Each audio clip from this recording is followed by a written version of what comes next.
그럼 바로 앞장인 42장에서 요셉의 형들이 시몬을 애굽의 볼모로 잡혀둔 채 양식을 사서 가나안으로 되돌아왔습니다. 집으로 복귀한 거죠. 그렇지만 야곱의 가족들이 양식을 먹으면서 여러분 절대 마음이 편했을 리가 없습니다.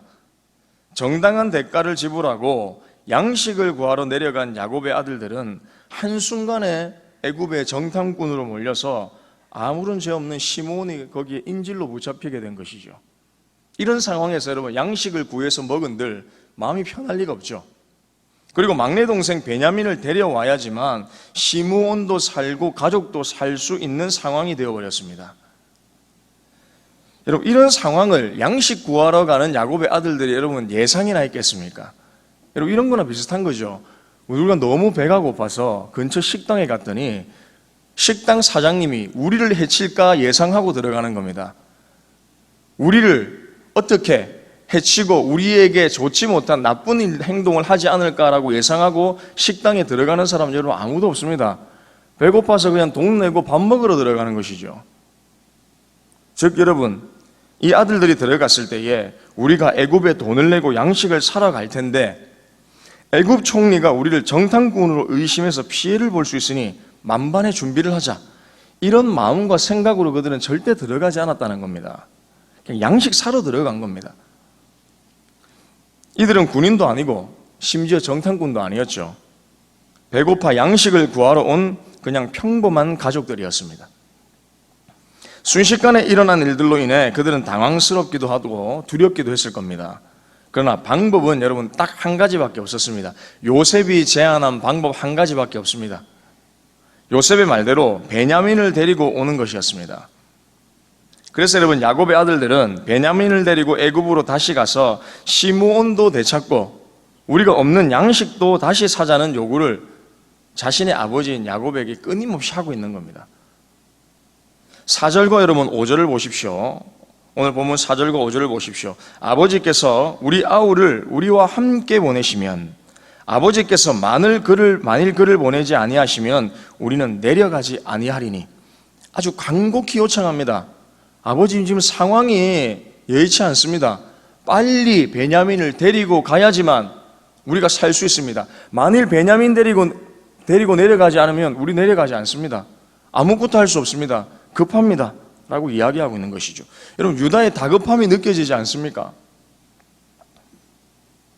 한마디로 여러분 아버지께서 빨리 결단 내리셔서 베냐민을 우리와 함께 애굽으로 내려가야지만 시므온도 살고 우리도 사는 겁니다 라고 지금 당부하고 있는 것이죠.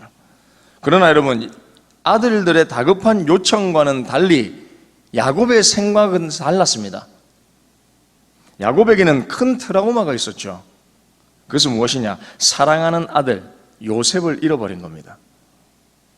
야곱은 늘 가슴에 요셉을 묻고 살았습니다. 잊어버리지 않았습니다. 그 트라우마가 베냐민을 다시 데리고 간다는 그 말에 다시 생겨난 것이죠. 생각난 것입니다. 사랑하는 아들을 또 하나 잃어야 하는 데서 오는 야곱의 절망과 진노는 아마 집안 전체의 분위기를 쑥대마취로 만들었을 겁니다. 분위기가 매우 안 좋았겠죠. 6절을 보십시오. 6절 이렇게 말씀합니다. 이스라엘이 이르되 너희가 어찌하여 너희에게 또 다른 아우가 있다고 그 사람에게 말하여 나를 괴롭게 하였느냐. 어찌 보면 지금 인질로 붙잡혀 있는 시므온을 걱정해야 함에도 불구하고 야곱은 지금 이렇게 된 상황에 대한 자신의 심정을 여러분 어떻게 이야기하고 있느냐. 지금 그거 생각나지 않는 겁니다. 자신의 지금 괴로운 심정을 얘기합니다. 나를 왜 괴롭게 하였느냐? 너희들이 지금 나를 왜 괴롭게 하느냐? 또 다른 동생이 있다고 왜 얘기했느냐? 지금 이게 더 큰 걱정인 것이죠. 그 말로 자신의 괴로운 심정을 표현하고 있는 겁니다. 즉 지금의 상황은 도저히 자신의 힘으로는 해결할 수 없음을 지금 야곱이 고백하고 있는 것이죠. 따라서 야곱의 집안에는 이 상황을 피할 수 있는 분명한 해결책이 반드시 필요했습니다. 하지만 이 상황은 가족들의 노력으로 해결할 수 있는 문제가 절대 아닙니다.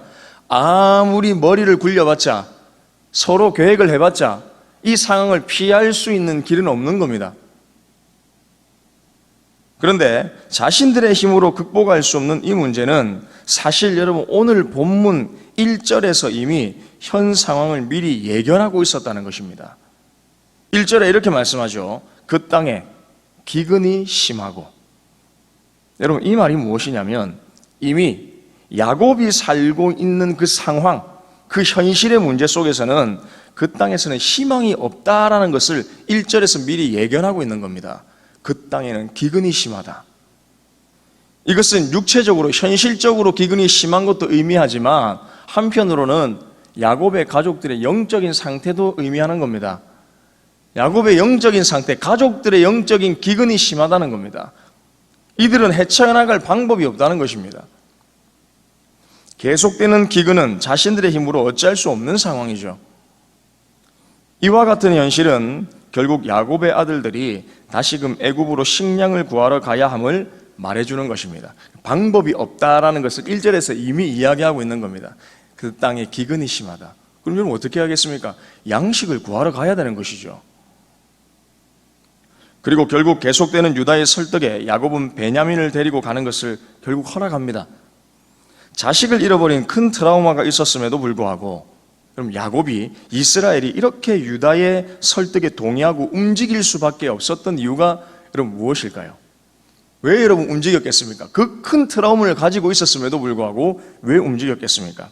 아무리 생각해도 자신이 아무리 생각해도 자신들의 방법으로는 도저히 해결할 수 없는 이름을 야곱이 깨달았기 때문입니다. 이건 진짜 내 힘으로 이겨낼 수 있는 상황이 아니구나 라는 것을 인정했기 때문입니다. 여기서 여러분 놀라운 사실은 유다의 고백이 있습니다. 9절입니다. 9절에 이렇게 말씀합니다. 내가 그를 위하여 담보가 되오리니 아버지께서 내 손에서 그를 찾으소서. 한마디로 여러분 요셉을 노예로 팔았던 것과는 전혀 다른 태도를 취하죠. 요셉을 죽이려고 했던 것과는 전혀 다른 태도를 지금 유다가 취하고 있는 겁니다. 이게 무슨 이야기입니까? 내 생명을 걸겠습니다. 아버지, 이 상황 속에서 내 생명 걸고 가겠습니다. 내가 베냐민, 시몬 제대로 데리고 오지 못하면 내가 죽겠습니다. 내가 죄인입니다. 라고 지금 스스로 말하고 있는 겁니다. 여러분, 이러한 최악의 상황에서 어찌 보면 서로가 불만을 품고 원망하며 분열될 수 있는 가족의 관계죠. 이런 위기였는데 야곱은 지금의 상황 속에서 일하시며 역사하시는 하나님의 섭리에 굴복했고 형제들은 베냐민과 함께 동행하여 재차 애굽을 다시 방문할 수 있었다는 것이죠.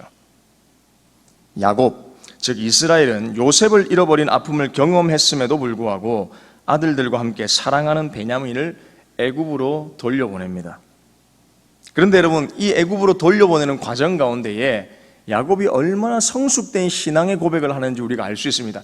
그냥 너무 귀찮아서 어쩔 수 없이 보내는 것이 아니라 이 모든 것을 하나님의 역사와 섭리라는 사실을 인정하며 14절의 마지막 고백으로 야곱이 이렇게 고백한다는 것이죠. 우리 14절 다 같이 한번 읽어보도록 하겠습니다. 시작.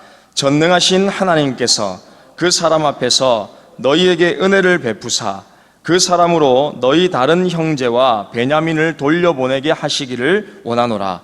내가 자식을 잃게 되면 이르리로다. 여러분, 이것이 야곱의 고백입니다. 성숙된 신앙의 고백.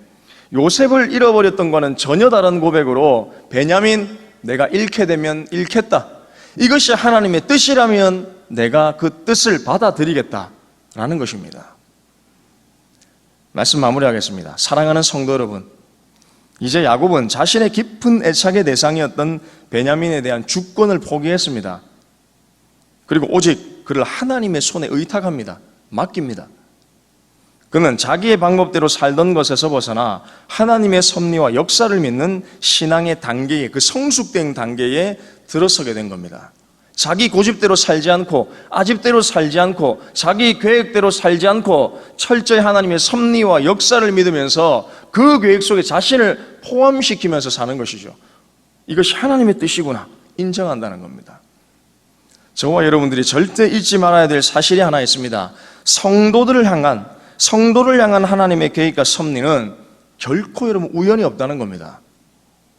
기근이 심하여 애굽으로 갈 수밖에 없었던 상황이 야곱의 가족들에게는 현실의 문제에 볼 때는 최악일 수 있지만 하나님은 그들을 인도하기 위해 섭리하셨다는 사실을 여러분 믿으십시오.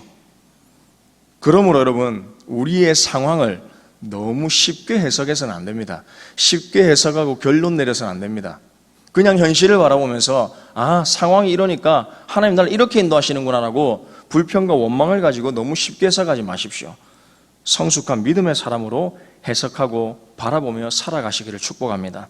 그래서 오늘 본문의 야곱, 이스라엘과 같은 믿음의 고백, 잃게 되면 잃으리로다 라는 하나님을 향한 신실한 믿음의 고백으로 오늘도 살아가는 저와 우리 동국의 모든 성도님들 다 되시기를 주님의 이름으로 축복합니다. 앞에 화면에 있는 우리 기도 제목 다 같이 읽도록 하겠습니다. 나에게 일어난 상황에 우연이 없음을 기억하며 내 생각대로 쉽게 결론 내지 않게 하옵소서. 우리를 향한 하나님의 섭리를 믿고 모든 상황에서 야곱과 같은 믿음의 고백으로 살아가게 하옵소서. 기도하겠습니다. 하나님 감사합니다. 하나님의 놀라우신 섭리와 역사가 야곱의 인생 가운데 함께 했음을 우리가 고백합니다. 그들의 상황에 볼 때는, 현실의 문제에서 볼 때는 최악의 상황일 수 있지만 하나님께서는 그들을 버리신 것이 아니라 그들 속에서 역사하시고 섭리하셨다는 사실을 우리가 믿습니다. 우리 또한 마찬가지입니다. 우리의 상황을 너무 쉽게 해석하고 너무 쉽게 결론 내지 않도록 우리를 도와주십시오. 우리 스스로 할 수 없는, 해결할 수 없는 문제 속에서 하나님의 섭리와 역사를 믿으며 주님께 우리 인생을 의탁하고 맡겨드리는 삶 살아갈 수 있도록 철저하게 우리의 인생을 섭리하시며 인도하시는 하나님의 역사를 오늘도 믿으며 살아갈 수 있도록 주님 축복하여 주시옵소서. 그래서 야곱과 같이 이스라엘과 같은 성숙된 믿음의 고백, 잃게 되면 잃으리로다라는 고백으로 주님 앞에 영광을 돌리는 우리의 삶이 되어줄 수 있도록 주장하여 주시옵소서. 감사합니다. 예수님의 이름으로 기도합니다. 아멘.